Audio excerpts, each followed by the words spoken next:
So hello everyone, welcome to एंथ्री commerce academy. क्या हालचाल है क्लास 11th। तो जैसे कि तुम लोगों को पता है, हमने ऑलरेडी अकाउंट्स का फर्स्ट चैप्टर डिस्कस कर लिया है यूट्यूब चैनल के ऊपर, इंट्रोडक्शन टू अकाउंटिंग।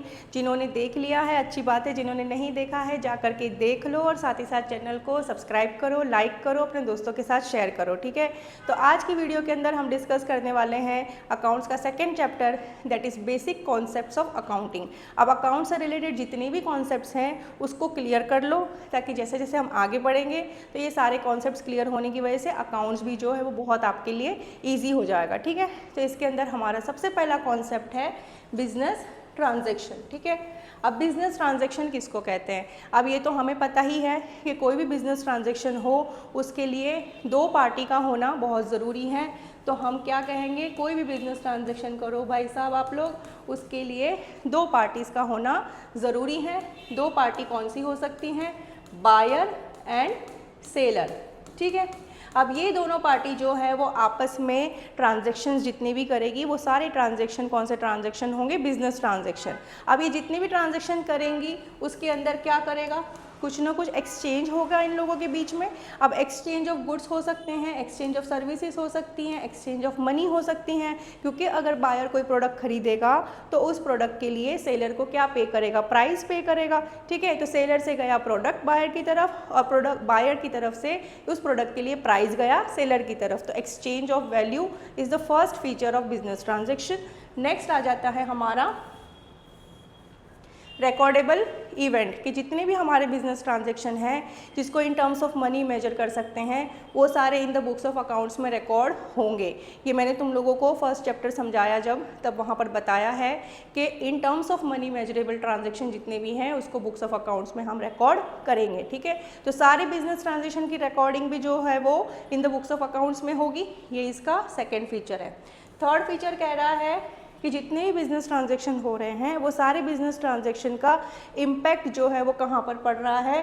कंपनी की असेट एंड लायबिलिटीज़ के ऊपर, ठीक है। क्योंकि जो भी ट्रांजैक्शन आप करोगे या तो आपका असेट बढ़ रहा होगा या तो लायबिलिटी बढ़ रही होगी, या हो सकता है लायबिलिटी कम भी हो रही हो और असेट भी कम हो रहा हो। तो ये सारा चीज़ जो है वो कंपनी के असेट्स एंड लायबिलिटीज़ के ऊपर इम्पैक्ट डालता है, ठीक है। नेक्स्ट आ जाता है टाइम बाउंड। अब जितने बिजनेस ट्रांजैक्शन हैं वो एक स्पेसिफिक पीरियड ऑफ टाइम में ही तो होंगे, मतलब विद इन अकाउंटिंग पीरियड ही तो होंगे। तो जितने भी ट्रांजैक्शंस आपके बिजनेस से रिलेटेड हो रहे हैं वो एक अकाउंटिंग पीरियड में हो रहे हैं। अब आप लोगों को पता है अकाउंटिंग पीरियड जो है वो हमारा कितने मंथ का है? 12 मंथ का, ठीक है। और इसके अंदर हम जो अकाउंटिंग पीरियड फॉलो करते हैं वो है हमारा 1 अप्रैल से लेके 31 मार्च तक का। अब ये 1 अप्रैल टू 31 मार्च जो है इसको क्या कहते हैं? हम फिस्कल ईयर भी कहते हैं। तो इस फिस्कल ईयर के अंदर जितने भी बिजनेस ट्रांजैक्शन हुए हैं वो सारे कौन से हैं? इस इन द बुक्स ऑफ अकाउंट्स में रिकॉर्ड भी दिखेंगे, उसका इम्पैक्ट भी हमें असेट्स एंड लायबिलिटीज़ पे होता हुआ दिखेगा, ठीक है। कुछ एक्सचेंज होता हुआ भी दिखेगा, लेकिन ये सब दिखेगा एक स्पेसिफिक पीरियड ऑफ टाइम में, ठीक है। तो इसलिए ये टाइम बाउंड भी हो गए। तो बेसिकली अगर बिजनेस ट्रांजैक्शन की बात आती है तो इसके अंदर अगर हम फटाफट कर ले तो हमने क्या देखा? सबसे पहले तो दो पार्टी का होना बहुत ज़रूरी है, ठीक है। दूसरा हमने क्या देखा? कुछ ना कुछ एक्सचेंज होना बहुत ज़रूरी है। तीसरा हमने क्या देखा? इसका इम्पैक्ट जो है वो किस पे पड़ता है? फाइनेंशियल इम्पैक्ट पड़ता है किसके ऊपर? असेट्स एंड लायबिलिटीज़ के ऊपर। चौथा हमने क्या देखा? कि ये सारे ट्रांजैक्शन की क्या होनी चाहिए? रिकॉर्डिंग होनी चाहिए। फिफ्थ हमने क्या देखा? कि ये सारे ट्रांजैक्शन क्या है? टाइम बाउंड है। इसका मतलब है कि एक with in a specific period of time, मतलब अकाउंटिंग पीरियड में ही होने चाहिए। क्लियर है यहाँ पर बिजनेस ट्रांजैक्शन। तो अब हम चलते हैं नेक्स्ट पे जो कि हैं कैपिटल के बारे में, ठीक है। अब कैपिटल किसको कहते हैं हम? कैपिटल का दूसरा नाम है इक्विटी, ठीक है, या जिसको हम कहते हैं ओनर्स फंड। ये सारे कैपिटल के ही नाम है। अब कैपिटल है क्या? जितने बिजनेस ट्रांजैक्शन अगर हम करेंगे वो सारे बिजनेस ट्रांजैक्शन जो है वो क्या मांगता है? पैसा है ना, बिना पैसे के तो कोई भी ट्रांजैक्शन नहीं हो सकता। तो जब भी हम बिज़नेस कर रहे हैं तो बिज़नेस के अंदर लगता है पैसा, उस पैसे को हम कहते हैं कि हमने क्या लगाया है बिज़नेस में, कैपिटल। अगर कोई पूछे कल आपको कि आपके बिज़नेस के अंदर कितना पैसा लगा है, हमने पैसा नहीं बोलना है, कितना कैपिटल इन्वेस्ट हुआ है। कैपिटल का मतलब ही होता है पैसा, ठीक है, आम भाषा में, बट अकाउंटिंग लैंग्वेज में हम उसको क्या कहेंगे, कैपिटल, ठीक है। अब ये ओनर्स इन्वेस्टमेंट है, पैसा कौन लगाएगा, कैपिटल कौन लगाएगा, कैपिटल ओनर ही लगाएगा, ठीक है। तो fund invested by owner to start और एक्सपांड बिजनेस, या तो स्टार्ट कर रहे हैं या तो ऑलरेडी जो एग्जिस्टिंग बिजनेस है उसको बड़ा अगर करना है तो भी कैपिटल लगेगा, है ना। नेक्स्ट आ जाता है बिजनेस फाउंडेशन। किसी भी बिजनेस को अगर अच्छे से सक्सेसफुली रन करना है, उसकी डेली ऑपरेटिंग एक्टिविटी करने के लिए हमें क्या चाहिए, कैपिटल चाहिए। उसको ग्रोथ करने के लिए हमें क्या चाहिए, कैपिटल चाहिए। तो ये तो बिजनेस का फाउंडेशन कैपिटल है ही है। नेक्स्ट आ जाता है फाइनेंशियल फार्मूला। ये फार्मूला आप लोगों को याद रखना है कि अगर मुझे किसी भी कंपनी की अगर कैपिटल पता करनी है तो उसका फार्मूला क्या है, जितने भी असेट्स है ना, असेट्स में से आप माइनस कर दो सारी लायबिलिटीज़ को, तो आपका जो बच जाएगा वो क्या बचेगा, कैपिटल। तो फार्मूला क्या आ गया, asset minus liability is equal to capital, ठीक है। क्लियर है, चलो आगे बढ़ते हैं। अब नेक्स्ट है हमारा ड्राइंग। अब ये वो वाली ड्राइंग नहीं है जो अभी तक आप लोग करते हुए आए हो, है ना, जिसके अंदर तरह तरह की कलाकारी दिखाई है ड्राइंग में। अब अकाउंट टर्म में जो है वो ड्राइंग का मतलब वो कलाकारी नहीं है आपकी। ड्राइंग्स का मतलब हो जाता है यहाँ पर जब भी ओनर विड्रॉ करता है कोई भी चीज़ को, चाहे वो कैश हो चाहे वो गुड्स हो, अपने पर्सनल यूज़ के लिए, ठीक है, बिजनेस के लिए नहीं, अगर अपने पर्सनल यूज़ के लिए ओनर विड्रॉ करता है, वेदर इट इज़ कैश और वेदर इट इज़ गुड्स, तो उसको हम क्या नाम देंगे, ये क्या कर रहा है, ओनर ड्राइंग कर रहा है, ठीक है। तो जब भी ड्राइंग का मतलब है amounts withdrawn for personal use, goods withdrawn for personal use, तो ये हम समझ लेंगे कि ओनर ने खुद के लिए करा है, तो ये हमारा बिजनेस से रिलेटेड नहीं है, तो हम इसको क्या कहेंगे, ये ड्राइंग है, ठीक है। अब ये ड्राइंग जो है ये मैं तुमको समझा चुकी हूँ। दूसरा है ड्राइंग किसको कम करता है, कैपिटल को कम करता है, बिकॉज ड्राइंग की जो इम्पैक्ट पड़ती हैं हम इसको ट्रांजेक्शन्स को कहाँ डालेंगे, at the end of the year हम इसको रिकॉर्ड करते हैं ड्राइंग को। जितनी भी ड्राइंग पूरे साल में ओनर ने करी होगी उस ड्राइंग को हम कहाँ से माइनस कर देते हैं, जितना भी हमारा कैपिटल होगा उस कैपिटल में से ड्राइंग करके हम क्या कर देते हैं, वो सारी ड्राइंग को माइनस कर देते हैं, तो हमारा ये फिर नेट कैपिटल आता है। तो इसीलिए ये कैपिटल को ड्राइंग क्या करता है, रिड्यूस करता है, ठीक है। क्लियर है यहाँ पर। और इसका क्या बनता है, सेपरेट अकाउंट बनता है, बिकॉज यहाँ पर जो है वो ड्राइंग को हम बिजनेस एक्सपेंस नहीं कह सकते हैं, इसलिए उसका अकाउंट जो है वो अलग बनेगा, ठीक है। चलो, तो ये हो गया आपका रिलेटेड किससे, ड्राइंग। नेक्स्ट चलते हैं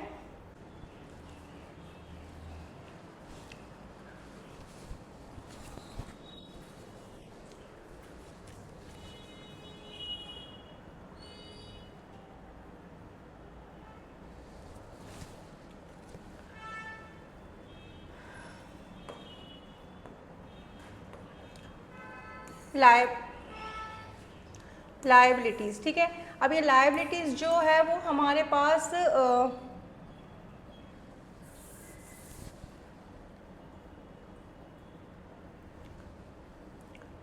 लायबिलिटीज़, अब लायबिलिटीज़ का मतलब क्या है, लायबिलिटीज़ का मतलब हो जाता है अमाउंट ओड, या जिसको हम कहते हैं पेएबल बाय बिजनेस, ठीक है। मतलब ऐसे अमाउंट जो बिजनेस ने अभी तक पे नहीं करे हैं उसको पे करना बाकी है। जो पे करना बाकी होता है ना उसको हम वर्ड यूज़ करते हैं payable, which is not yet paid, अभी तक पे नहीं हुआ है, ठीक है ना। तो ऐसी सारी चीज़ों को हम क्या कहते हैं कि ये कंपनी के ऊपर क्या है, लायबिलिटी है, जिसकी अभी तक पेमेंट नहीं हुई है, ठीक है। अब बात कर लेते हैं लायबिलिटीज़ जो है वो हमारे पास दो तरीके की लायबिलिटीज़ होती हैं। एक है तुम्हारी इंटरनल लायबिलिटी, इसको भी पहले मैं समझा देती हूँ कि इंटरनल लायबिलिटी लायबिलिटी कौन सी लायबिलिटी होती हैं, एंड एक होती हैं आपकी एक्सटर्नल लायबिलिटी। ठीक है, तो अगर मैं एक्सटर्नल लायबिलिटी को बताऊं तो ये जितनी भी तुम्हारी करंट और लायबिलिटी और नॉन करंट लायबिलिटी लिखी है ना, उसको हम कहेंगे कि ये सारी की सारी लायबिलिटी क्या है, एक्सटर्नल लायबिलिटी है, मतलब ये आउटसाइडर्स है जिसको अभी हमें पे करना बाकी है। ठीक है, इंटरनल लायबिलिटीज़ के अंदर क्या हो जाती हैं, इंटरनल लायबिलिटी में आ जाता है ओनर। ठीक है, अब ओनर क्या आ गया, ओनर को किस चीज़ की पेमेंट करनी है, ओनर ने जो है वो बिजनेस में क्या इंट्रोड्यूस करा है, कैपिटल, क्या इन्वेस्ट करा है, कैपिटल। अब ये कहोगे कि मैम अगर ओनर का ही बिजनेस है और ओनर ने ही अगर फंड इन्वेस्ट करे हैं जिसको हम कैपिटल कहते हैं, तो फिर ओनर को पे करना है, ये क्या मतलब होता है, इसको कैसे लायबिलिटी कह सकते हैं हम। तो यहाँ पर हम जो अकाउंट्स फॉलो करते हैं, तो अकाउंट्स का एक कॉन्सेप्ट है, वो कॉन्सेप्ट है बिजनेस एंटिटी कॉन्सेप्ट। ठीक है, जो हम अभी आगे 3rd चैप्टर में करेंगे।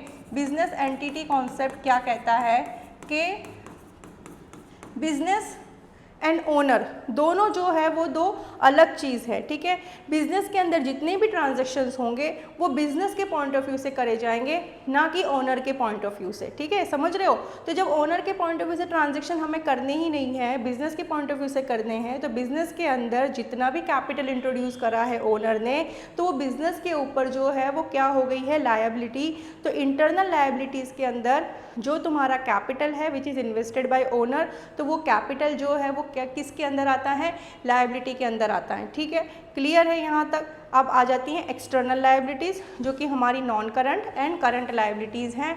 तो नॉन करंट लायबिलिटीज़ के अंदर हमारा सबसे पहले क्या आ गया, लॉन्ग टर्म लोन्स। तो नॉन करंट लायबिलिटी जो है वो बेसिकली बेटा आप लोगों का मोर देन अगर 1 ईयर है तो ये कौन सी लायबिलिटीज़ होगी, 1 साल से ज़्यादा की अगर आपके ऊपर लायबिलिटी है पे करने के लिए, ड्यू डेट अगर आपका 1 साल से ज़्यादा का है, तो वो तुम्हारी सारी लायबिलिटी जो है वो नॉन करंट लायबिलिटी है। ठीक है, करंट लायबिलिटी जो है वो क्या हो गई, विद इन 12 मंथ्स। ठीक है, 12 महीने के अंदर अंदर ये सारी लायबिलिटीज़ को आपको पे कर देनी है, मतलब ये बेसिकली जो है वो अकाउंटिंग पीरियड को फॉलो करता है। ठीक है, करंट लायबिलिटीज़ जितने भी हमारे बिजनेस ट्रांजैक्शन इस अकाउंटिंग पीरियड के अंदर हुए हैं, जो लायबिलिटी क्रिएट कर रहे हैं, वो सारी कौन सी लायबिलिटीज़ हैं, करंट लायबिलिटीज़ है। क्लियर है यहाँ पर। नॉन करंट और करंट का बेसिक डिफरेंस ये है, मोर देन 12 मंथ्स की हैं तो नॉन करंट है, एंड 1 ईयर के अंदर की हैं तो ये तुम्हारी करंट है। ठीक है, अब 1 बाय 1 लेते हैं।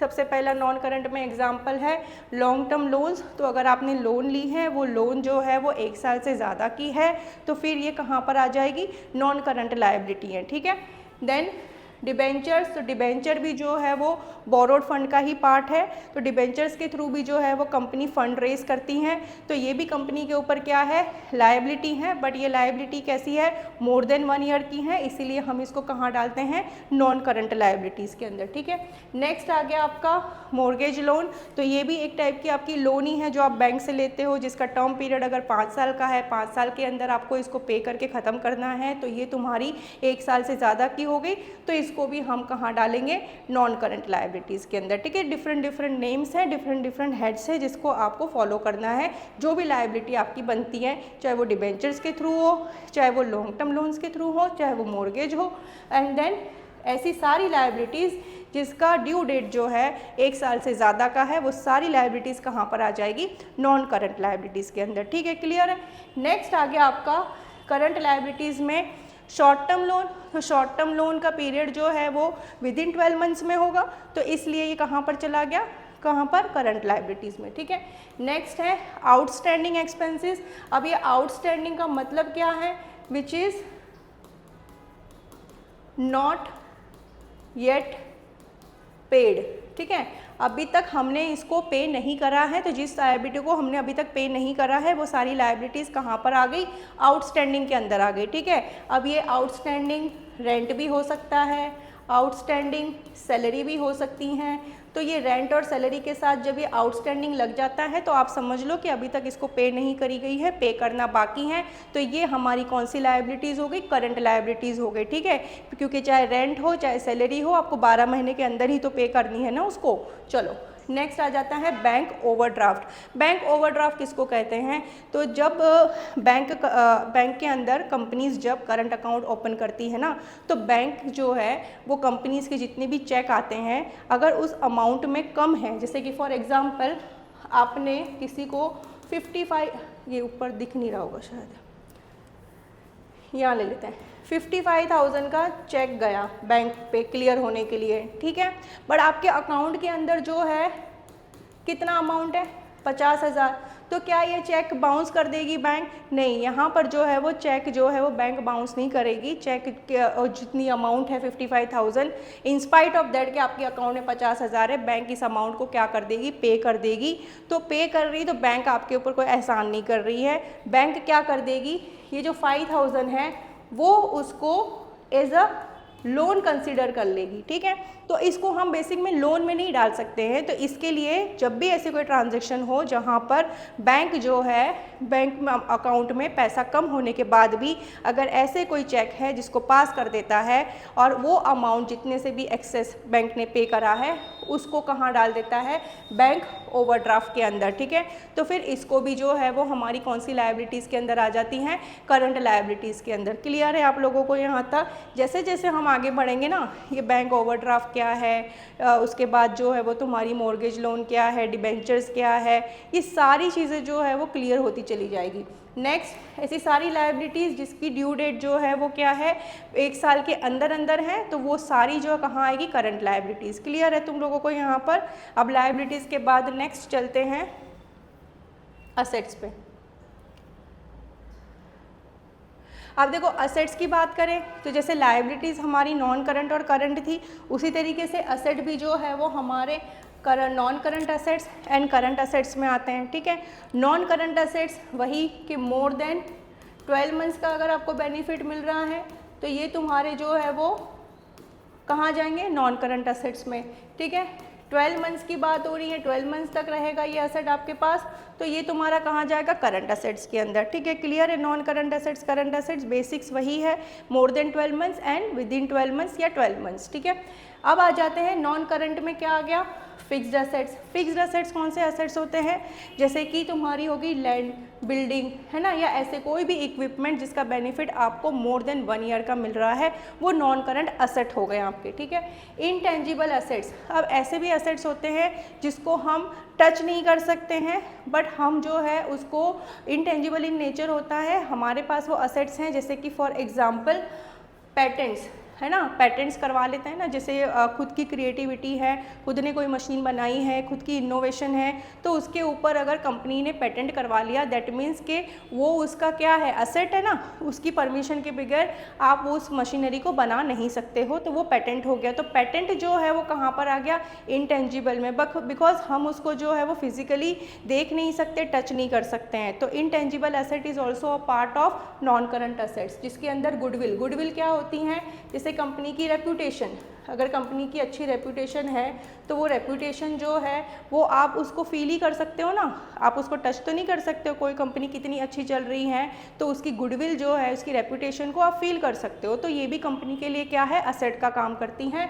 तो ये इनटेंजिबल असेट्स में आ जाता है। नेक्स्ट क्या है? ट्रेडमार्क। तो ट्रेडमार्क जो है वो क्या है? लीगल प्रूफ है। तो अगर कंपनी जो है वो अपने किसी भी लोगों को ट्रेडमार्क करवा लेती हैं तो वो उसकी क्या है? प्राइवेट होगी ना प्रॉपर्टी, कोई दूसरा उसको यूज़ नहीं कर सकता है। तो ये क्या है? सारी चीज़ें, ट्रेडमार्क हो, पेटेंट हो, गुडविल हो, ये सारी इनटेंजिबल इन नेचर हैं। तो यहाँ पर आपको क्या हो गया? नॉन करंट असेट्स के अंदर फिक्स्ड असेट्स एंड तुम्हारा नेक्स्ट आ गया कुमार इनटेंजिबल असेट्स, ठीक है। तो अगर मैं यहाँ पर बात करूँ तुम्हारे साथ फिक्स्ड असेट्स,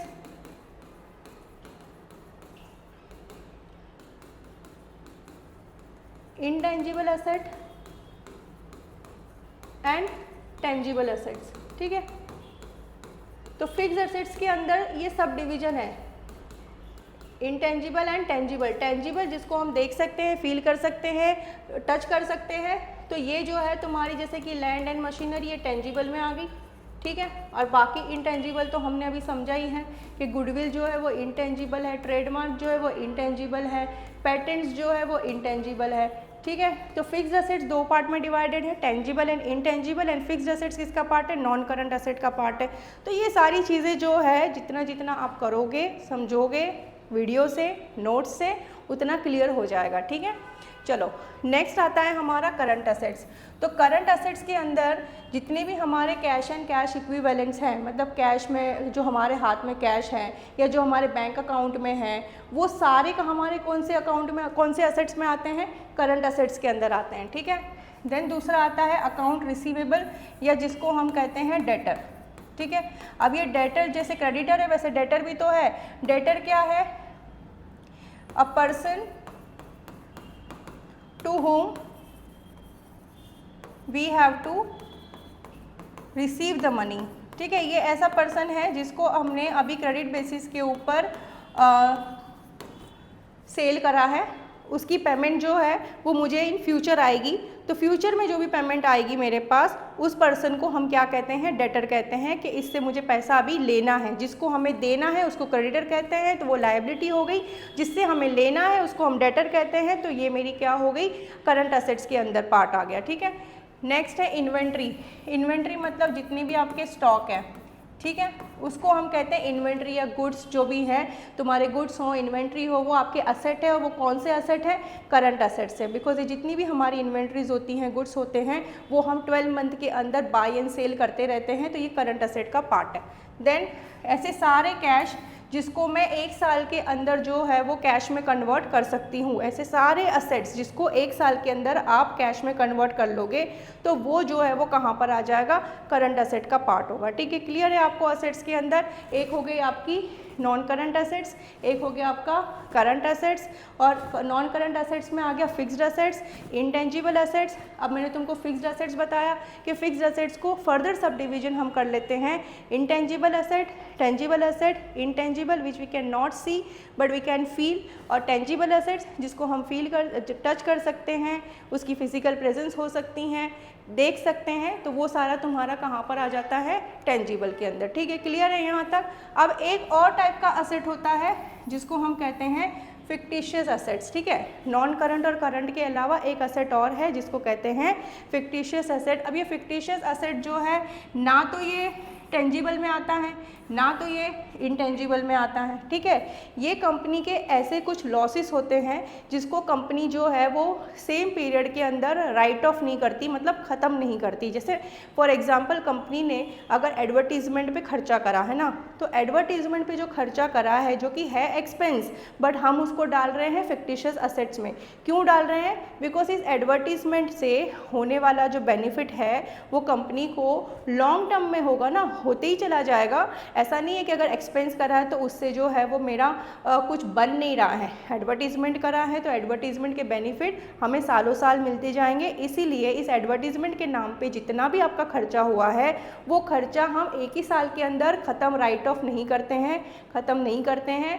हम उसको जो है वो आने वाले 5 साल में, अगर मानो 5 लाख खर्चा हुआ, तो हर साल एक लाख जो है वो क्या करेंगे, डिडक्ट करते जाएंगे। ठीक है, तो हमने इसको यहाँ पर डाल दिया, कहाँ पर, फिक्टिशियस असेट के अंदर। तो एक चीज़ याद रखो कि जब भी तुमको अगर एडवर्टीजमेंट एक्सपेंस अकाउंट दिखता है या एडवर्टीजमेंट सस्पेंस अकाउंट दिखता है, तो ये जो है वो तुम्हारा फिक्टिशियस असेट में जाएगा। इन स्पाइट ऑफ दैट कि वो एक्सपेंस है, हम उसको एक्सपेंस कैटेगरी में नहीं लेंगे, हम उसको फिक्टिशियस असेट्स के अंदर डालते हैं, और ये डेफर्ड रेवेन्यू एक्सपेंडिचर के हेड के अंदर आता है। ठीक है, अगर फॉर्म के केसेस में हम लें तो डेफर्ड रेवेन्यू एक्सपेंडिचर हम कहलाता है ये एडवर्टीजमेंट एक्सपेंडिचर। अगर मैं कहूँ डेफर्ड रेवेन्यू एक्सपेंडिचर, ठीक है, इसके अंदर कौन सा एक्सपेंडिचर आएगा, एडवर्टीजमेंट एक्सपेंडिचर। क्लियर है। और डिस्काउंट और लॉस ऑफ इशू हम कहाँ पर लिखते हैं, अगर कंपनी की बात करते हैं तो डिस्काउंट या लॉस ऑफ इशू लिखेंगे हम फिक्टिशियस असेट्स के अंदर। अदरवाइज अगर फॉर्म की बात हो रही है तो फॉर्म बेसिकली एडवर्टीजमेंट पे खर्चा करता है, तो डेफर्ड रेवेन्यू एक्सपेंडिचर के अंदर हम डाल देंगे क्या, एडवर्टीजमेंट एक्सपेंडिचर। तो सीधा सिंपल शॉर्ट ये समझो आप, फिक्टिशियस असेट्स ना इंटेंजिबल है ना टेंजिबल है। इसका एक एग्जाम्पल है deferred revenue expenditure. Deferred revenue के अंदर आ गया आपका एडवर्टीजमेंट एक्सपेंडिचर। जब भी एडवर्टीजमेंट एडवर्टीजमेंट दिखती हैं, एक्सपेंडिचर दिखता है या सस्पेंस अकाउंट दिखता है एडवर्टीजमेंट से रिलेटेड, वो तुम्हारा कौन सा पार्ट है, फिक्टिशियस असेट का पार्ट है। क्लियर है? Assets non current, current and fictitious. Clear है?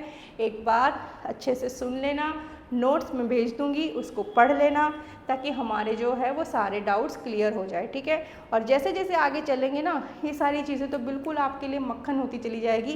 कुछ भी ऐसा अभी लग रहा होगा बहुत ज़्यादा कि पता नहीं क्या क्या चीज़ें हैं, लेकिन इतना ज़्यादा स्ट्रेस लेने की ज़रूरत नहीं है। ठीक है? अच्छे से समझो और समझने के बाद उसको नोट्स के साथ मिला करके देखो, आपके लिए ईजी हो जाएगा। अब नेक्स्ट चलते हैं हम रिसीट के ऊपर। अब तो छोटे छोटे कॉन्सेप्ट हैं। अब रिसीट किसको नहीं पता है ना, अगर मैंने सेल करा तो सेल करने के वजह से मेरे पास क्या आई, रिसीट आई। ठीक है? तो रिसीट क्या है, प्रूफ ऑफ पेमेंट के हाँ ट्रांजैक्शन हुआ है, पेमेंट हुई है, तो उसको हम कहते हैं proof of payment. Return acknowledgement है ऑन रिसीविंग मनी और गुड्स। अगर मैंने सेल करा है, मैंने बिल बनाया है, बिल जो है वो मेरे लिए रिसीट का काम करेगा, क्योंकि वो एविडेंस है कि मैंने वो ट्रांजैक्शन हुआ है, मैंने वो ट्रांजैक्शन करा है। ठीक है? इनकम रिकॉर्ड है, डॉक्यूमेंट्स जो भी हैं रिसीट्स के, रिसीट से क्या आता है, इनफ्लो ऑफ फंड्स, कैश आता है ना हमारे पास from various sources. Then legal evidence है, बिकॉज रिसीट जो है वो प्रूफ का काम करता है। हम कहीं पर भी जाते हैं, कोई भी सामान खरीदते हैं तो उसके बिहाफ में हम बिल लेते हैं, वो बिल ही आपका क्या है, रिसीट है। तो रिसीट जो है वो बेसिकली इनफ्लो ऑफ कैश की बात करता है, ट्रांजैक्शन हुआ है उसकी बात करता है, तो ये एविडेंस का भी काम करता है। ठीक है? चलो, एक्सपेंडिचर। अब देखो एक्सपेंडिचर जो है वो दो तरीके के एक्सपेंडिचर होते हैं, है ना। कौन से, एक है कैपिटल एक्सपेंडिचर, एक है आपका रेवेन्यू एक्सपेंडिचर। ठीक है? अब मैं ये रेवेन्यू एक्सपेंडिचर कहूँ तो इसका टाइम पीरियड अगेन आ गया 12 मंथ्स का।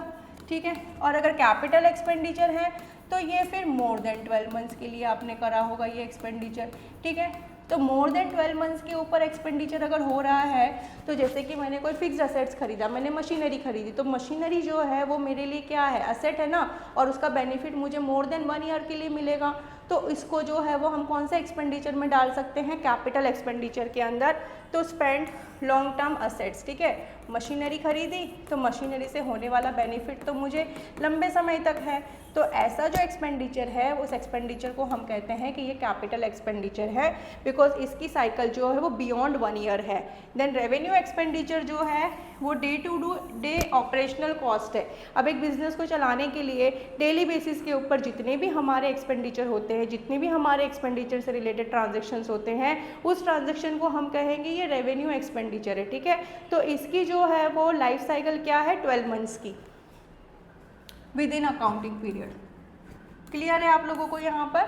तो अगर समझोगे तो एक्सपेंडिचर हम दो तरीके के तो करते ही है ना। अगर किसी असेट के खरीदने में लगाया तो असेट का बेनिफिट 1 साल से ज़्यादा का है तो ये कैपिटल हो गया। अगर मैंने गुड्स को बाय एंड सेल कर रही हूँ मैं डेली बेसिस के ऊपर, तो ये मेरा एक्सपेंडिचर जो है वो रेवेन्यू से रिलेटेड हो गया। ठीक है? चलो, और ये डेफर्ड रेवेन्यू एक्सपेंडिचर जो है ये स्पेशल एक्सपेंस है, जो कि मैं तुम लोगों को अभी समझाते हुए आई हूँ कि डेफर्ड रेवेन्यू में एडवर्टीजमेंट पे ही खर्चा होता है, तो वो खर्चा जो है वो आपको कहाँ पर जाएगा, डेफर्ड रेवेन्यू के अंदर।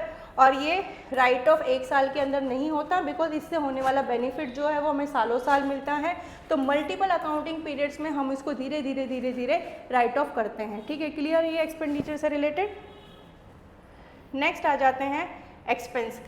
देखो, अब ये एक्सपेंडिचर और एक्सपेंस में फ़र्क है। एक्सपेंडिचर करते हैं हम रेवेन्यू से रिलेटेड, कैपिटल से रिलेटेड। अब एक्सपेंस जो है, जैसे कि मानो कॉस्ट ऑफ ऑपरेशन। ठीक है?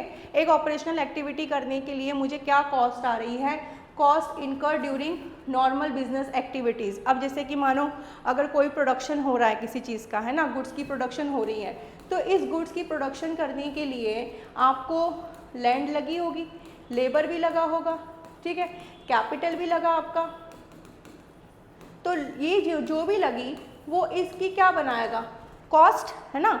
एक कॉस्ट जो है वो कैसे निकलती हैं कि इस गुड्स को बनाने के पीछे मेरे जितने भी खर्चे हुए वो सारे किसके अंदर आते हैं, कॉस्ट के अंदर आते हैं। तो जैसे कि यहाँ पे कॉस्ट में रेंट आ गया, अगर ये लैंड है तो इसके ऊपर मैंने रेंट पे करा, मैंने जो एम्प्लॉयज़ रखे प्रोडक्शन एक्टिविटी करने के लिए उसको सैलरी पे करी, ठीक है, एडवर्टाइजिंग के ऊपर खर्चा करा, तो ये आपके एक प्रोडक्ट की क्या निकल के आती है, कॉस्ट। तो वो इसको हम क्या कहते हैं, ये एक्सपेंस है, ठीक है, अभी खर्चा कर रहे हैं हम। और एक्सपेंस जो भी है वो किसकी आइटम है, इनकम स्टेटमेंट की, मतलब इनकम स्टेटमेंट का दूसरा नाम प्रॉफिट एंड लॉस अकाउंट की आइटम है, क्योंकि जितने भी हमारे एक्सपेंस से रिलेटेड ट्रांजैक्शंस होते हैं उसको हम कहाँ रिकॉर्ड करते हैं, प्रॉफिट एंड लॉस अकाउंट में रिकॉर्ड करते हैं।